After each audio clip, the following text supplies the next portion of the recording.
La botellita de cristal. Detened la nave. Hay algo flotando a sotavento. Quien hablaba era un hombre no muy alto y robusto, de nombre William Jones. Era el capitán de una nave en la que, con un puñado de tripulantes, navegaba en el momento de comenzar esta historia. Sí, señor, respondió John Towers, y la nave se detuvo. El capitán Jones tendió su mano hacia el objeto y comprobó que se trataba de una botella de cristal. No es más que una botella de ron que algún tripulante de algún barco ha tirado, dijo, pero dejándose llevar por la curiosidad, la recogió. Era solo una botella de ron y estuvo a punto de arrojarla, pero en ese momento se percató de que había un trozo de papel dentro. Lo sacó y leyó lo siguiente: primero de mi, 1 de enero de 1864. Mi nombre es John Jones y estoy escribiendo esta carta. Mi buque se hunde con un tesoro a bordo. Me encuentro en el punto marcado asterisco. En la carta náutica adjunta, el capitán Jones le dio la hoja y vio que por el otro lado era una carta náutica en cuyo margen había escritas las siguientes palabras. La línea de puntos indicó el rumbo que hemos seguido. Towers dijo, excitado el capitán Jones. Lea esto. Towers le obedeció. Creo que vale la pena dirigirnos hasta ahí, dijo el capitán Jones. ¿No cree? Coincido con usted, repitió Towers.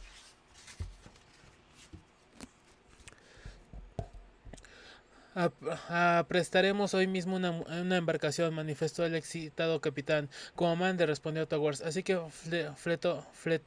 que fletaron una nave y siguieron la línea de puntos de la carta. En 4 semanas se habían alcanzado el lugar señalado y los buzos se sumergieron para volver con una botella de hierro. Dentro encontraron las siguientes palabras garabateadas en una hoja de papel marrón. 3 de diciembre de 1880. Estimado buscador, discúlpeme por la broma que le he gastado, pero eso le servirá de lección contra las próximas tonterías. Bien, dijo el capitán Jones, sigamos. Sin embargo, deseo compensarle por los gastos en el lugar que ha encontrado la botella. Calculo que serían unos $25,000, así que eso es lo que encontraré en una caja de hierro. Sé dónde encontró la botella porque yo la puse allí, así como la caja de hierro, y después busque un buen lugar para poner la segunda botella, esperando que el dinero le compense. Me despido, anónimo. Me gustaría arrancarle la cabeza, dijo el capitán Jones. Sumergíos ahora y traedme los 25,000. Eso les compensó, pero creo que jamás volvería a ir a un lugar misterioso dejándose guiar por tan solo una botella enigmática. La cueva secreta. Pórtense bien, chicos, mientras estoy fuera, dijo la señora Lee, y no hagan travesuras, porque los señores Lee iban a salir de casa, dejando solos a John de 10 años de edad y Alice de 2. Por supuesto, contestó John. Tan pronto como los Lee mayores hubieron partido, los jóvenes Lee bajaron al sótano y comenzaron a revolver entre los trastos. La pequeña Alice estaba apoyada en el muro, mirando a John, mientras John fabricaba un bote con duelas de barril. La chica despidió un grito penetrante y los ladrillos a su espalda cedieron. Él se precipitó hacia ella y la sacó oyendo sus gritos. Tan pronto como sus chillidos se apaciguaron, ella le dijo: la pared se ha caído. John se aproximó y descubrió que había un pasadizo. Le dijo a la niña: voy a entrar y ver qué es esto. Bien, aceptó ella. Entraron en el pasaje. Cabían de pie, pero iba hasta más lejos de lo que podían ver. John subió arriba al aparador de la cocina, cogió 2 velas, algunos cerillos y luego regresó al túnel del sótano. Los dos entraron de nuevo. Había yeso en las paredes y el techo raso, y en el suelo no se veía nada excepto una caja. Servía para sentarse y aunque la examinaron no encontraron nada dentro. Siguieron adelante y de repente desapareció el enyesado y descubrieron que estaban en una cueva. La pequeña Alice estaba espantada al principio y solo las afirmaciones de su hermano acerca de que todo estaba bien consiguieron calmar sus temores. Pronto se toparon con una pequeña caja que John cogió y llevó consigo. Al poco llegaron a un bote de 2 remos, lo arrastraron consigo con dificultad y enseguida descubrieron que el pasadizo estaba interrumpido. Apartaron el obstáculo y para su consternación el agua comenzó a entrar en torrentes. John era buen nadador y buen buzo. Tuvo tiempo de tomar una bocanada de aire y trató de subir con la caja y con su hermana, pero descubrió que era imposible. Entonces vio cómo brotaba el bote y lo agarró. Lo siguiente que supo es que estaba en la superficie, agarrando con fuerza el cuerpo de su hermana y la caja misteriosa. No podía imaginarse cómo le habían dejado ahí las aguas, pero las amenazaba un nuevo peligro. Si el agua seguía subiendo, los llenaría todo. De repente tuvo una nueva idea. Podía encerrar otra vez a las aguas. Lo hizo con rapidez y lanzando el ahora inerte cuerpo de su hermana en el bote, elevó el mismo y remó a lo largo del pasadizo. Aquello era espantoso y estaba total y extrañamente oscuro, ya que había perdido la vela en la inundación y navegaba con un cuerpo muerto yaciendo a su lado. No reparó en nada, sino que remó en su propio sótano, subió con rapidez las escaleras llevando el cuerpo y descubrió que sus padres ya habían regresado a casa. Les relató la historia. El funeral de Ellis ocupó tanto tiempo que John se olvidó de la caja, pero cuando la abrieron reveló que contenía una pieza de oro macizo valorada en unos $10,000, suficiente para pagar casi cualquier cosa, excepto la muerte de su hermana. El misterio del cementerio, una historia de detectives. Capítulo 1. La tumba de Burns. Era mediodía en la pequeña población de Mainville y un afligido grupo de gente estaba reunido alrededor de la tumba de Burns. Joseph Burns había muerto. Al morir había pronunciado las siguientes extrañas instrucciones: antes de meter mi cuerpo a la tumba, situada en esta bola en el suelo, en un punto marcado como A, y entonces había tendido una pequeña bola dorada al rector. La multitud lamentaba mucho su muerte. Después de que los funerales hubiesen concluido, el señor Botson, el rector, dijo: amigos, ahora hemos de cumplir las últimas disposiciones del difunto, y tras decir esto bajó a la tumba a poner la bola en el punto más marcado como A. Pronto el grupo de dolientes comenzó a impacientarse y al cabo de un tiempo el señor Chance Green, el abogado, bajó a echar un vistazo. Pronto regresó con cara de espanto y dijo: el señor Watson no se encuentra ahí abajo. Capítulo 2. El misterioso señor Bell. Eran las 3:10 de la tarde cuando la campana de la puerta de la mansión Watson resonó con fuerza y el criado acudió a abrir la puerta para encontrarse con un hombre entrado en años, el pelo negro y grandes patillas. Manifestó que quería ver a la señorita Watson. Tras ser llevado a su presencia dijo: señorita Watson, sé dónde está su padre y por la suma de 10,000 libras haré que regrese con usted. Puede llamarme señor Bell. Señor Bell, dijo la señorita Watson, ¿le importa que deje por un momento la habitación? Para nada, repuso el señor Bell. Ella regresó al cabo de un poco tiempo para decir: señor Bell, entiendo, usted ha secuestrado a mi padre y ahora me está pidiendo un rescate. Capítulo 3. En la comisaría de policía. Eran las 3:20 de la tarde cuando el teléfono sonó con furia en la comisaría de North End y Gibson, el telefonista, preguntó qué ocurría. He averiguado algo sobre la desaparición de mi padre, dijo una voz de mujer. Soy la señorita Dobson y mi padre ha sido secuestrado. Llamen a King John. King John era un famoso detective del oeste. En ese momento justo entró un hombre a toda prisa y gritó: ¡oh, horror! Vamos al cementerio. Capítulo 4. La ventana occidental. Volvamos ahora a la mansión Dobson. El señor Bell se había quedado bastante turbado ante la franca demostración, pero cuando volvió a hablar dijo: tampoco hay que decir las cosas de esa manera, señora Dobson, ya que se vio interrumpido con la aparición de King John, que con un par de revólveres en las manos imposibilitó cualquier huida por la puerta.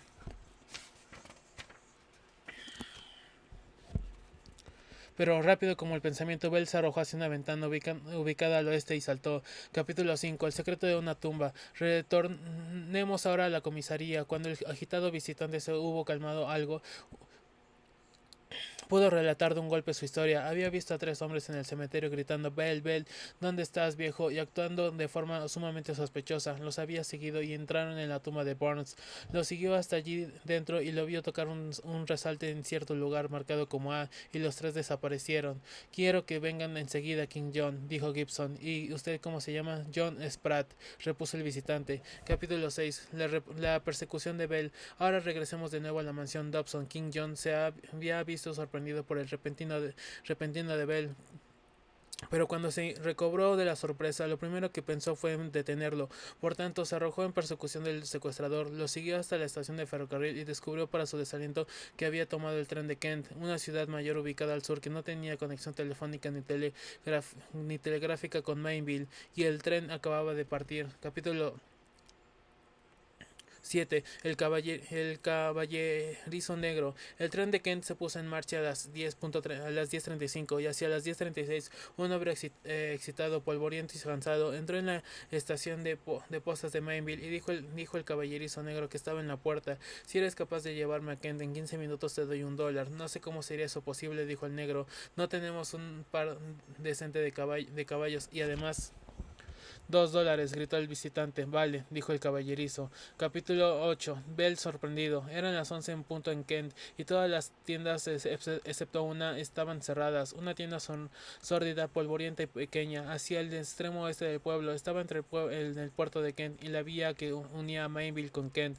En la dependencia delantera, un individuo de ropajes desarrapados y edad dudosa estaba conversando con una mujer de mediana edad y cabellos grises. Me he comprometido en hacer el trabajo, Lindy, decía. Bell llegará a las 11:30 y el coche está listo para llevarlo al muelle, de donde zarpa un buque esta noche rumbo a África. Pero ¿qué pasa si presta King John? Preguntó Lindy. Entonces nos cogerá con las manos en la masa y Bell terminará en la horca, repuso el hombre. Justo entonces sonó un golpeteo en la puerta. ¿Eres tú, Bell?, preguntó Lindy. Sí, fue la respuesta. Cogí el tren de las 10:35 y he desorbitado a King John, así que todo está bien. A las 11:40 el grupo llegó al embarcadero y vio un buque en la oscuridad de Keat. África estaba pintada en su casco, y justo cuando iba a subir a bordo, un hombre emergió de la oscuridad y dijo: John Bell, queda usted arrestado en nombre de la reina. Era King John. Capítulo 9. El proceso. El día del juicio había llegado y un buen grupo de gente se había congregado en torno a la pequeña arboleda que servía como tribunal en verano para presenciar el proceso de John Bell por secuestro. Señor Bell, dijo el juez, ¿cuál es el secreto de la tumba de Burns? Quedará bien claro, repuso Bell. Si va a la tumba y toca y cierto punto marcado como A, que allí se encuentra. ¿Y dónde está el señor Botson?, inquirió el juez. Aquí, dijo una voz a su espalda, y la figura del propio señor Botson apareció en el umbral. ¿Cómo ha llegado usted aquí? Es una larga historia, dijo Botson.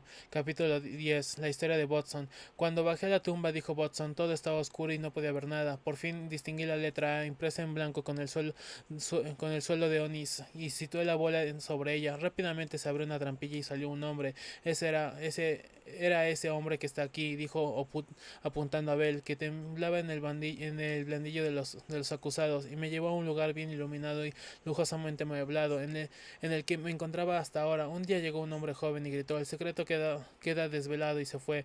No me vio. Una vez Bell olvidó su llave y yo saqué el molde en cera. El día siguiente estuve haciendo copias para abrir la cerradura. Al día siguiente una de las llaves funcionó y el otro día, es decir hoy, escapé. Capítulo 11. El misterio desvelado.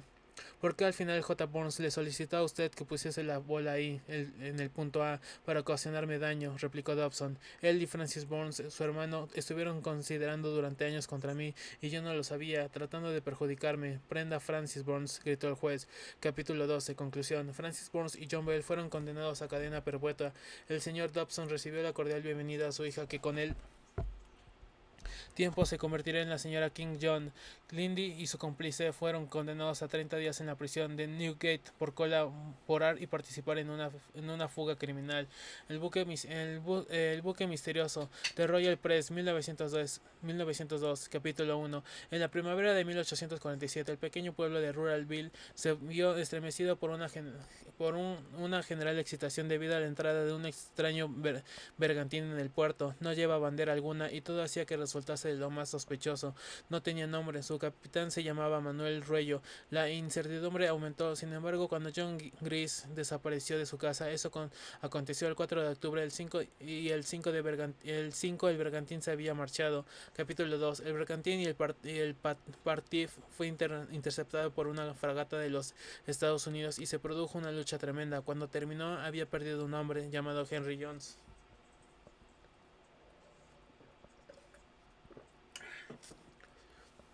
Capítulo 3. El bergantín prosiguió su ruta en dirección a Madagascar. Hasta llegar, los nativos huyeron aterrorizados. Cuando volvieron a reunirse al otro lado de la isla, uno de ellos había desaparecido. Su nombre era Dajabea.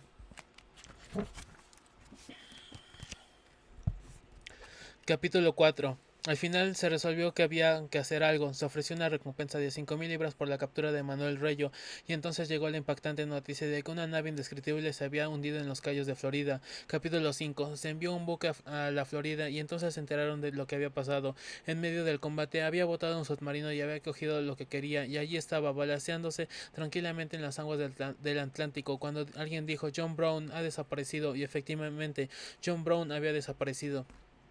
Capítulo 6. El encuentro con el submarino y la desaparición de John Brown provocaron nueva excitación entre la gente, y fue entonces cuando se produjo un nuevo descubrimiento. Pero hablar de este es preciso antes tocar una cuestión geográfica. En el polo norte existe un enorme continente formado por suelo volcánico, una de cuyas partes es accesible a los exploradores en la llamada Tierra de Nadie. Capítulo 7. En el extenso sur de la tierra de nadie se descubrió una choza, así como algunos otros signos de habitación humana. Entraron sin demora y allí encontraron encadenados al suelo a Gris, Jones y Dajabea. Estos tres, después de llegar a Londres, se separaron y se fueron. Gris a Ruralville, Jones a la fragata y Dajabea a Madagascar. Capítulo 8. Pero el misterio de John Donne continuaba sin resolver, por lo que se mantuvo en estricta vigilancia sobre el puerto de Tierra de Nadie, y cuando el buque submarino llegó y los piratas, uno por uno y encabezados por Manuel Ruello, abandonaron el barco, fueron sometidos por la fuerza de las armas. Tras la lucha, Brown fue rescatado. Capítulo 9. Gris fue recibido majestuosamente en Ruralville y se dio una cena en honor a Henry Jones. Dajabea llegó al rey de Madagascar y Brown a capitán de su barco, la bestia de la cueva. La horrible conclusión de que se había ido abriendo camino a mi espíritu de forma gradual era ahora una terrible realidad. Estaba perdido por completo, perdido sin esperanza en el amplio y laberíntico recinto de la caverna de Mamut. Dirigiese a donde dirigiese mi esforzada vista, no podía encontrar ningún objeto que me sirviese de punto de referencia para alcanzar el camino de salida. No podía mi razón albergar la más ligera esperanza de regresar jamás a contemplar la bendita luz del día, ni de pasear por las valles y las colinas placenteras del hermoso mundo exterior. La esperanza que se había esfumado, a pesar de todo educado como estaba por una vida entera de estudios filosóficos, obtuve una satisfacción no pequeña de mi conducta desapasionada, porque nunca hubiera leído con frecuencia sobre la salvaje demencia en la que caían las víctimas de situaciones parecidas. No experimenté nada de esto, sino que permanecí sosegado tan pronto como comprendí que estaba perdido. Tampoco me hizo perder ni por un instante la compostura, la idea de que era probable de que hubiese vagado hasta más allá de los límites en los que se me buscaría. Si había de morir, reflexioné, aquella caverna terrible pero impresionante tenía un sepulcro mejor que él.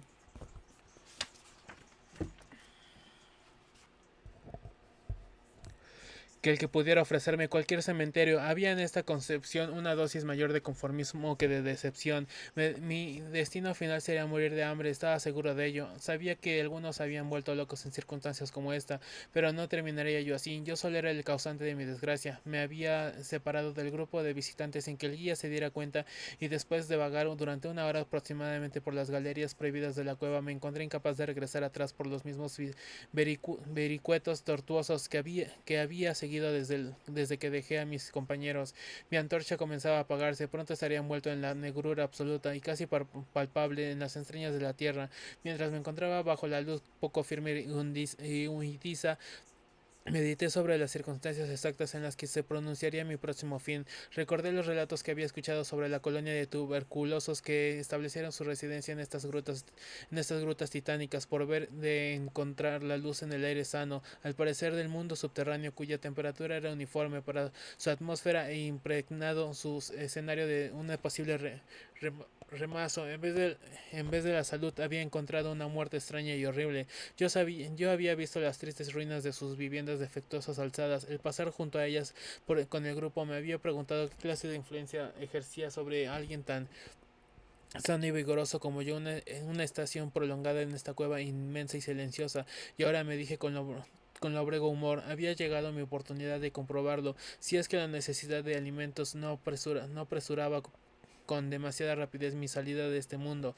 Resolví no dejar piedra sin remover ni desdeñar ningún medio posible de escape, en tanto que se desvanecían en la oscuridad los últimos rayos espasmódicos de mi antorcha, de modo que, apelado a toda la fuerza de mis pulmones, proferí una serie de gritos fuertes con la esperanza de que mi clamor atrajese la atención de alguien. Sin embargo, pensé mientras gritaba que mis llamadas no tenían objeto y que mi voz, aunque magnificada y reflejada por los innumerables muros del negro laberinto que me rodeaba, no alcanzaría más oídos que los míos propios. Paralelamente, sin embargo, mi atención quedó fija sobresalto al creer que escuchaba el suave ruido de pasos acercándose sobre el rocoso pavimento de la cueva. Estaba a punto de recuperar tanto pronto la libertad. Habría sido entonces vana todas mis horribles opresiones. Se habría dado cuenta alguien de mi ausencia no autorizada del grupo y seguiría mi rastro por el dédalo de piedra caliza, aletado por estas preguntas optimistas que afloraban en mi imaginación. Me lleva dispuesto a renovar mis gritos con objeto de ser descubierto lo antes posible, cuando en un instante mi deleite se convirtió en horror a medida que escuchaba mi oído, que siempre había sido agudo y que estaba ahora mismo más agudizado por el total silencio de la cueva. Trajo a mi confusa mente la noción temible e inesperada de que tales pasos no eran los que correspondían a ningún ser humano mortal. Los pasos del guía, que llevaba botas, hubieran sonado en la quietud ultraterrena de aquella región subterránea como una serie de golpes agudos y cortantes. Estos impactos, sin embargo, eran blandos, cautelosos, como producidos por las garras del felino. Además, al escuchar con atención me pareció distinguir las pisadas de 4 patas en lugar de 2 pies. Quedé entonces convencido de que mis gritos habían despertado y atraído a alguna bestia feroz, quizás a un puma que se había extraviado accidentalmente en el interior de la cueva. Consideré que era posible que el Todopoderoso hubiese elegido para mí una muerte más rápida y piadosa que la que se sobrevendría por hambre. Sin embargo, el instinto de conservación, que jamás duerme por completo, se revolvió en mi seno, y aunque el escape del peligro que se aproximaba no servía sino para preservarme para un fin más duro y prolongado, determiné a pesar de todo vender mi vida por lo más cara posible. Por muy raro que pueda parecer, no podía mi mente atribuir al visitante intenciones que no fueran hostiles. Por consiguiente, me quedé muy quieto, con la esperanza de que la bestia, al no escuchar ningún sonido que le sirviera de guía, perdiese el rumbo como me había sucedido a mí y pasase de largo a mi lado, pero no estaba destinado para esperanzas a realizarse. Los extraños pasos avanzados seguros, era evidente que el animal sentía mi olor, que sin duda podía seguirse desde una gran distancia en una atmósfera como la de la caverna, libre por completo de otros fluvios que pudieran enmascararlo. Sea como fuera, me di cuenta de que debía estar armado para defenderme de un misterioso invisible ataque en la oscuridad, y tanteé a mi alrededor en busca de los mayores trozos entre los fragmentos de roca que estaban desparramados por todas partes en el suelo de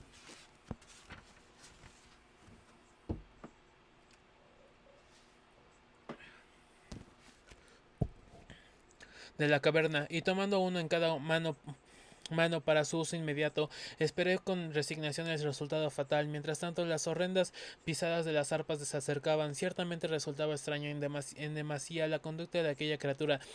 La mayor parte del tiempo las pisadas parecían ser las de un cuadrúpedo que caminase con una singular falta de concordancia entre las patas anteriores y posteriores, pero a intervalos cortos y frecuentes me parecía que tan solo 2 partes realizaban el proceso de locomoción. Me preguntaba cuál sería la especie del animal que iba a enfrentarse conmigo. Debía tratarse, pensé, de alguna bestia desafortunada que había pagado la curiosidad que lo llevó a investigar una de las entradas de la temible gruta con un confinamiento de por vida en sus recintos insociables. Sin duda le serviría de alimento a los peces ciegos, murciélagos y ratas de la caverna, así como algunos de los peces que son arrastrados a su interior cada crecida del río verde, que comunica de cierta manera oculta con las aguas subterráneas. Ocupó mi terrible vigilia con grotesca conjetura sobre las alteraciones que podía haber producido de la vida en la caverna, sobre la estructura física del animal. Recordaba la temible apariencia de que atribuía la tradición local a los tuberculosos que allí murieron tras una larga residencia en las profundidades. Entonces recordé con horror que, aunque llegase a abatir a mi antagonista, jamás contemplaría su forma, ya que mi antorcha se había extinguido hacia tiempo y yo estaba por completo desprovisto de fósforos. La tensión de mi mente se hizo entonces espantosa. Mi fantasía deslocada hizo surgir formas terribles y terroríficas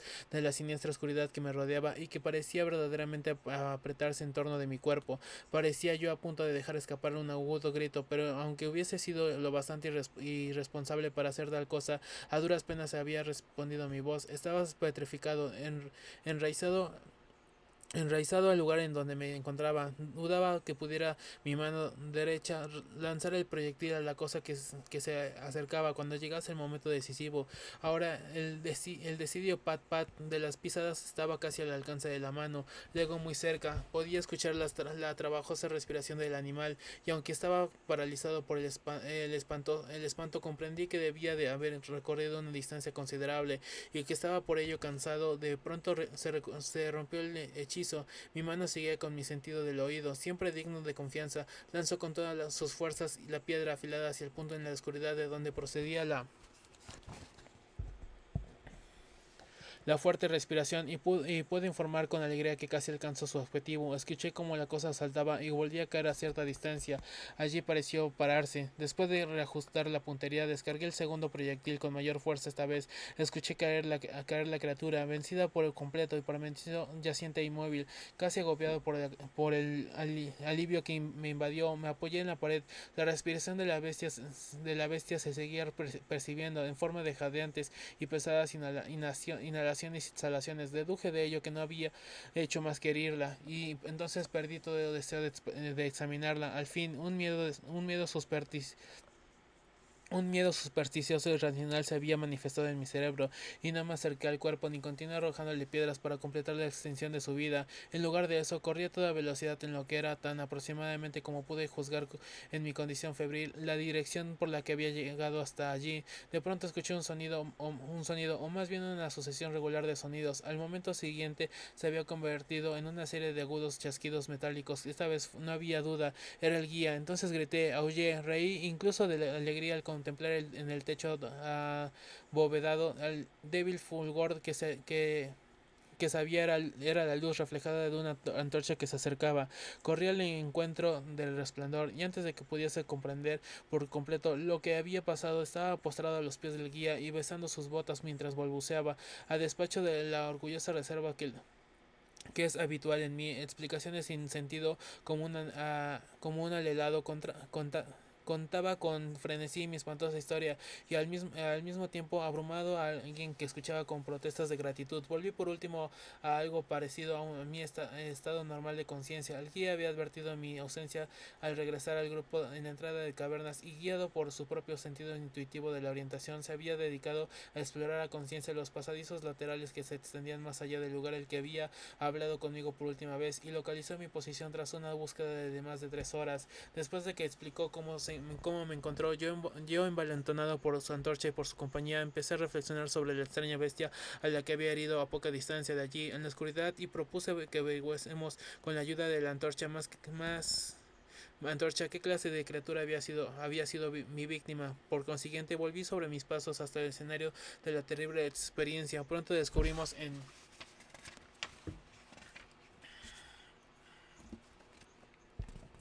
en suelo un objeto blanco, más blanco incluso que la reluciente piedra caliza. Nos aproximamos con cautela y dejamos escapar al unísono una exclamación de sorpresa, porque ese era el más extraño de todos los monstruos extranaturales que cada uno de nosotros nos hubiéramos contemplado en la vida. Resultó tratarse de un mono antropoide de grandes dimensiones, escapado quizás de algún zoológico ambulante. Su pelaje era blanco como la nieve, cosa sin duda se debía a la calcinadora acción de una larga permanencia en el interior de los negros confines de las cavernas, y era también sorprendentemente escaso, y estaba ausente de casi todo el cuerpo, salvo de la cabeza. Era allí abundante y tan largo que caía en profusión sobre los hombros. Tenía la cara envuelta del lado opuesto a donde estábamos, y la criatura yacía casi directamente sobre ella. La inclinación de los miembros era especial, pues explicaba la alteración de su uso que yo había advertido antes, por lo que la bestia avanzaba a veces en 4 patas y otras en solo dos. De las puntas de sus dedos sobresalían uñas largas como de rata. Los pies no eran prensiles, hecho que atribuía a la larga residencia en la caverna, que, como ya he dicho antes, parecía también la causa evidente de su blancura total y casi ultraterrena, tan característica de toda su anatomía. Parecía carecer de cola. La respiración se había debilitado mucho, y el guía sacó su pistola con la clara intención de despachar a la criatura, cuando se subitó un sonido que ésta emitió hizo que el arma se le cayera de las manos sin ser usada. Resulta difícil describir la naturaleza de tal sonido. No tenía el tono normal de cualquier especie conocida de simios, y me pregunté si su cualidad extranatural solo sería resultado de un silencio total y continuo por largo tiempo, roto por la sensación de llegada de luz, que la bestia no debía de haber visto desde que entró por primera vez en la caverna. El sonido, que intentaré describir como una especie de parloteo en tono profundo, siguió débilmente. Al mismo tiempo, una fugaz espasmo de energía pareció conmover el cuerpo del animal. Las garras hicieron un movimiento convulsivo y los miembros se contrajeron. Con una convulsión, el cuerpo rodó sobre sí mismo. En modo de la carga, quedó vuelta hacia nosotros. Quedé por un momento tan petrificado de espanto por los ojos de esta manera revelados, que no me dio cuenta de nada más. Eran negros, aquellos ojos de una negrura profunda. Era profunda, en horrible contraste con la piel y el cabello de nieve blancura, como los de las otras especies cavernícolas. Estaban profundamente hundidos en sus órbitas y por completo desprovistos de iris. Cuando miré con mayor atención, vi que estaban enclavados en un rostro menos prognático que el de los monos corrientes, e infinitamente menos velludo. La nariz era prominente. Mientras contemplábamos el enigmático visión que se representaba en nuestros ojos, los gruesos labios se abrieron a varios sonidos que emanaron de ellos, tras lo cual la cosa se sumió en el descanso de la muerte. El guía se aferró a la manga de mi chaqueta y se agitó con tal violencia que la luz se estremeció temblorosa, proyectando en la pared fantasmagóricas sombras en movimiento. Yo no me moví. Me había quedado petrificado, con los ojos llenos de espanto, fijos en el suelo delante de mí. El miedo huyó y en su lugar se sacudieron los sentimientos de sorpresa, compasión y respeto. Los sonidos que murmuró la criatura abatida que yacía entre las rocas calizas nos revelaron la tremenda verdad. La criatura a la que yo había provocado su fin, la extraña bestia de la cueva maldita, era o había sido alguna vez un hombre.